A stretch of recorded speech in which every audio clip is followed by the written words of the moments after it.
one-point game. Walton can tip it. Bryant with the save. Oh, you got to get a shot here. Final seconds. Bryant for the win.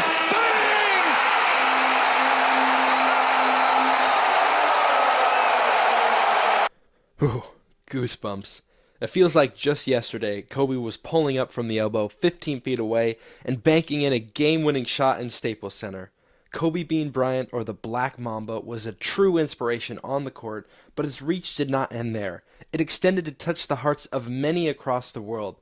From a 5-time NBA champion to an Academy Award winner, Kobe accomplished many feats in his short time on Earth. He showed many of us how to work hard, pursue what you love, and to never quit no matter what. Kobe once said, "Life is too short to get bogged down and be discouraged. You have to keep moving. You have to keep going. Put one foot in front of the other, smile, and just keep on rolling." Classic Bryant. But on one sad day, January 26, 2020, Kobe Bryant, his daughter Gianna, and 7 others aboard a helicopter crashed in Calabasas, California. No survivors. All of California, the nation, and the world went into complete shock and disbelief from the news. But how did everyone hear about it? With a tragedy like Kobe's, every writer and editor started typing the minute the news first headlined on TMZ that morning. Depending on where you lived and when you heard it, could alter your view on the situation based on the source. For our 3 sources, we chose BBC as our foreign news source, CBS as our United States national news source, and the Spokesman Review as our local news source. All 3 articles hit the press as soon as possible and offered up some different insights based on their location, target audience, and personal opinion on Kobe Bryant. Different voices were presented based on the publication source. For CBS in their article, "Kobe Bryant, Lakers legend and NBA great, dies at 41 in helicopter crash," the storytelling abilities of writer Sam Quinn were quite factual. He started out the article with the headline, roped it into a bullet point list of preceding events to occur throughout the crash, and a timeline of Bryant's professional career. The one individual with a strong quote is NBA Commissioner Adam Silver, known throughout the U.S. He said, "The NBA family is devastated by the tragic passing of Kobe Bryant and his daughter Gianna. For 20 seasons, Kobe showed us what is possible when remarkable talent blends with an absolute devotion to winning. He was one of the most extraordinary players in the history of our game, with accomplishments that are legendary. But he will be remembered most for inspiring people around the world to pick up a basketball and compete to the very best of their ability. He was generous with the wisdom he acquired and sought as his mission to share it with future generations of players, taking special delight in passing down his love of the game to Gianna." Lakers legends Magic Johnson and Shaquille O'Neal were mentioned in the article as well, both saying that Kobe was the greatest Laker to ever put on the jersey. Based on the article's reach, these 3 names were perfect examples to be used in a U.S.-based publication with known relevance. In BBC, our international news source, there's a lot of emphasis placed on celebrities and famous individuals. This came as no surprise to us since it was the international source, and BBC needs to use quotes from people everyone recognizes. Unlike the Spokesman, BBC could not quote Beck Taylor because no one outside of the Spokane area would be able to recognize that name.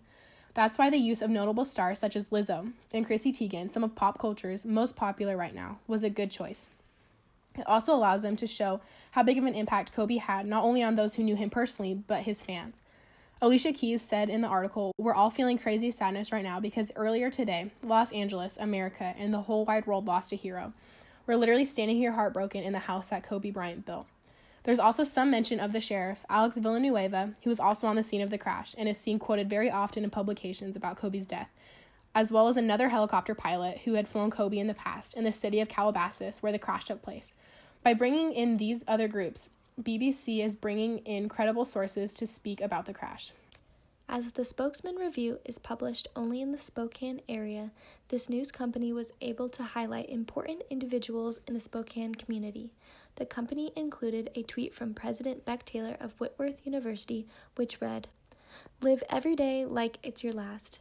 Tell others you love them. Don't wait to say you're sorry. Be kind, do good, keep the faith.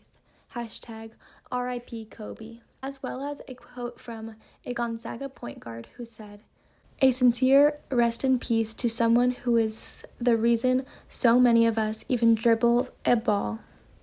You will always be missed and greatly appreciated." The highlight on Spokane community members is impactful for the Spokane audience because it's more personal than quotes from unknown friends or family of Kobe Bryant. It can be supportive knowing that the community is grieving the same loss and feeling the same way from reading different perspectives on the topic of Bryant's death. Spokesman Review does highlight other individuals like Justin Green, a helicopter expert, and Alex V., who is a Los Angeles County Sheriff. These individuals were included in the article to support information about the crash. Providing these highlighted figures increased information accuracy on the helicopter crash, but didn't add any connection to the audience. This technique of including community members as highlighted individuals in news articles can be very effective in small news companies because it creates a sense of togetherness for the community. CBS sports writer Sam Quinn published this article on January 30th, 2020 at 10:26 p.m. Eastern Time. 4 days after the crash, he compiled all of his sources and sent out his articles to the public. Sam Quinn, under his CBS Sports bio, he has only written for CBS since November of 2019 and was previously with 247 Sports and Bleacher Report. In any company, presumably, the longer you've been somewhere, the more trust and free space you have to act and create. Sam has only been a part of their crew for less than 3 months before he published that article, meaning he has a tight leash currently, which is clear in his article. For the most part, he writes a piece focused on the facts of the crash, Kobe's career statistics, and quotes from NBA players and the commissioner. But his perspective slips in at the very end of his article. He addresses Kobe Bryant's 2003 sexual assault allegations from when he was in Eagle, Colorado. No one is perfect, but Kobe couldn't have died without someone bringing up his one mistake in life. We put these players up on a pedestal, and yet when they die or do anything, we have to bring them back down so we just feel a little bit more human, a little bit closer to them. And that just felt a little unnecessary from Sam Quinn and his writing techniques. Because BBC is an international company, there's no mention of who the author of this article is, but BBC clearly tries to take a factual, unbiased approach in this writing. About a third of this whole article is focused on how the crash happened in the final minutes of the flight transmission, all of which is very factual information given to the audience, especially with all the charts and pictures that were given alongside. They also give a great deal of importance to Kobe's career and his resume. They most likely did this because there are parts of the world where Kobe was not as prominent of a figure as he was in America. The title of this article includes the U.S. mourns, showing that its focus is toward those not in the U.S. and who are not as familiar with who Kobe Bryant was. It also allows those who do know him to reflect on the impact he made on basketball and the world of sports in general. BBC also tries to avoid a bias by briefly explaining Bryant's complicated past with sexual assault allegations by saying, Bryant was accused of sexual assault in 2003 by a 19-year-old woman working in a Colorado resort. He denied the allegation by saying the two had consensual sex. The case was dropped after the accuser refused to testify in court. He later apologized, saying that he recognized that she did not view the incident the same way I did. For BBC to mention this, it gives him credibility, showing that they were not avoiding the facts about his past. All in all, BBC painted Kobe as a positive figure who, though flawed, made a huge impact on the world. They stuck with a perspective that was focused on the facts and how he passed away and his career as an LA Laker. As for the Spokesman Review, the company kept the author of this article broad by saying, written from staff, with specific appreciation to writer Kip Hill.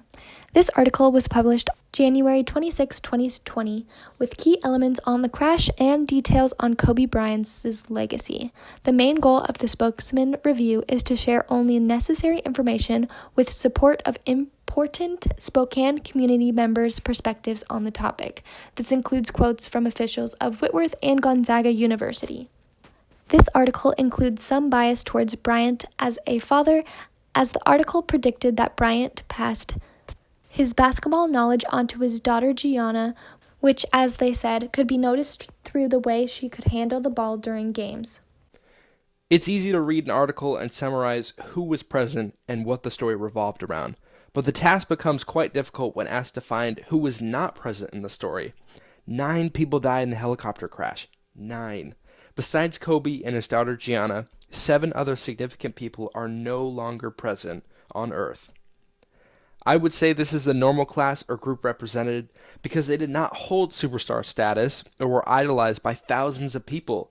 They were barely mentioned. Every day someone dies, gets murdered, or is killed in some tragic way, but few truly care because they didn't impact them personally. Those 7 individuals had families, friends, and people that cared for them, but no significance in the story. It's a hard reality when you can be in the same helicopter crash as Kobe Bryant, and your name is still barely mentioned, and your story is not told. It just seems that in society, in order to be recognized, you need to be famous or well known. It didn't matter how many people were on that helicopter crash. Kobe Bryant died that day, and that's all the story was going to be told about. Much like the other coverage on this story, there was not a lot of emphasis placed on the other 7 people involved in this tragic event. The death of Kobe and his daughter overshadowed the death of everyone else on board the helicopter who also lost their lives that day.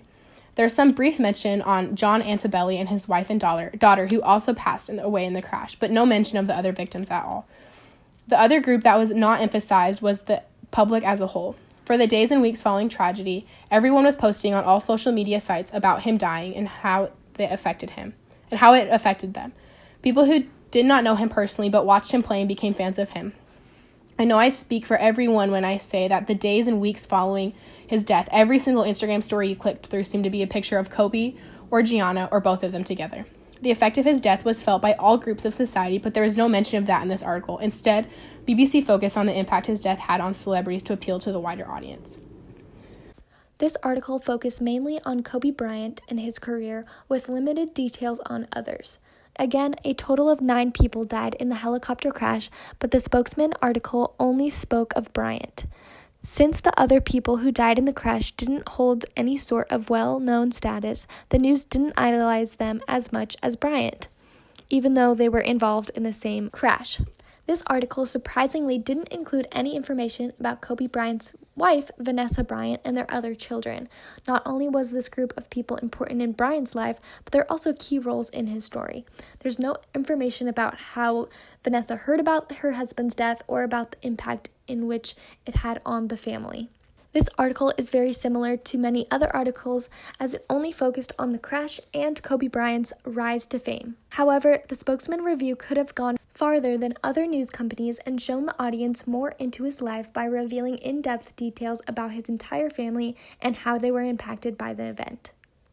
Since the other 7 people killed in the crash were not names the general public were too familiar with, the attitude shifted toward non-existence. Like a magician pulling off a disappearance act, we saw them mention and then poof, they were gone. Kobe, however, was a star and a celebrity. The CBS article is made to make us feel lost, but also inspired by all that he accomplished, and there is no reason why we shouldn't work just as hard as he did. In the headline, Kobe Bryant, Lakers legend, an NBA great, dies at 41 helicopter crash. The adjective use of legend and NBA great pulls our attention to just how remarkable his career was through the writing of this article. It didn't say 9 people died in a helicopter crash in Calabasas, California. Kobe Bryant, legend and NBA great, dies at 41 in helicopter crash because he's the importance of the story. BBC places a lot of credibility on the celebrities that are mentioned. They use what these people said to drive what the audience should feel. We place these people on a pedestal in our society, so for those who are not as familiar with Kobe, if they see a celebrity they follow being sad, they will in turn feel the same sadness. The word choice that was given following the quotes gave the celebrity more credibility. For example, when they gave a quote from Alicia Keys, they added Grammy host, or when they talked about Chrissy Teigen, they added American actress and model. By BBC using these adjectives, they gave more description as to how successful these people truly are. BBC structured a lot of this article around the reactions that were felt by global superstars in order for these people to feel more connected with who Kobe Bryant was and his legacy. The Spokesman Review has a specific attitude in this article, specifically shown through the quotes that they used. Again, the Gonzaga University point guard said, "You will always be missed and greatly appreciated." Washington State University junior guard tweeted, #ForeverKobe. The highlighted individuals included details about Bryant's legacy and how he shaped the world of basketball. This choice of highlighting Bryant as an important role model for the world of basketball suggests to the audience how great Bryant was and how much the world will suffer from his loss. Spokesman Review structured the article around others' reactions on how they felt from Kobe Bryant's death to make the audience feel the same way as they did. All the articles that we chose tell the story of Kobe Bryant, of his life, his career, his family, and his death. Though all three put differing importance on certain aspects of Kobe Bryant, they all have similar narratives that drive the way they covered the story. Each of these include information about Kobe's family. Each of them talked about his wife and his children, but most of the emphasis was placed on his daughter Gianna, who tragically passed alongside Kobe in the same crash. All three articles talk about the crash and how he passed, though in varying amounts of detail, and each include quotes from people who would cause their targeted audience to connect with what they're trying to say. Along with all these reasons, each article touches on Kobe's rocky past with sexual assault allegations in the early 2000s.